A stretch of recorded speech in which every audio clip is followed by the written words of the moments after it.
This is Experiment 3, Freezing and Melting of Water, from the Physical Science with Vernier lab book. A more advanced version of this lab can also be found in the Chemistry with Vernier lab book. In this experiment, we will investigate the freezing and melting temperatures of water. Start by filling a 400 milliliter beaker, approximately 1/3 full, with ice.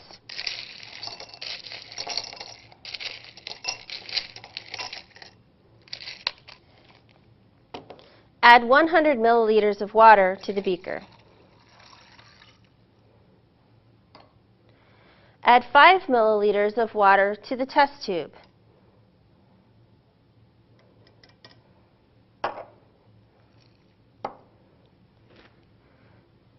Lower the test tube down into the water bath.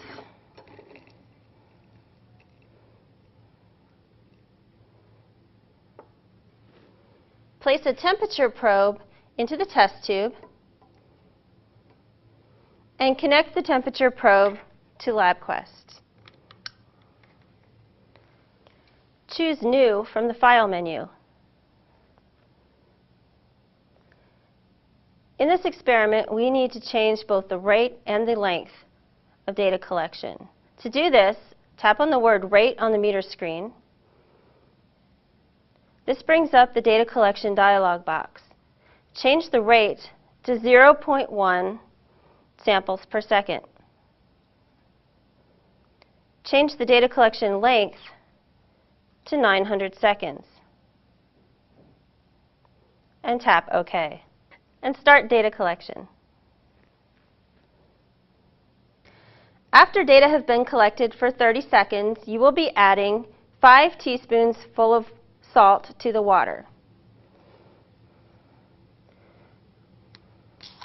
Add the salt to the water in the beaker.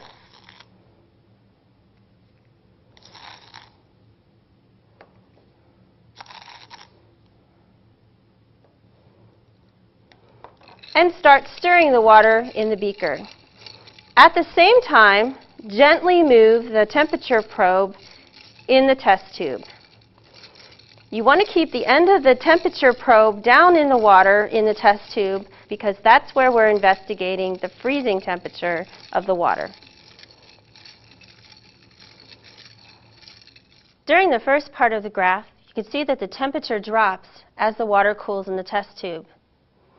During this part of the graph, the temperature stays the same. This is because the water in the test tube is going through a phase change and is becoming a solid. Once the phase change is complete, the temperature continues to drop below zero. In the second half of this experiment, students investigate the phase change in the opposite direction as the ice melts into water. For full instructions and sample data, visit our website.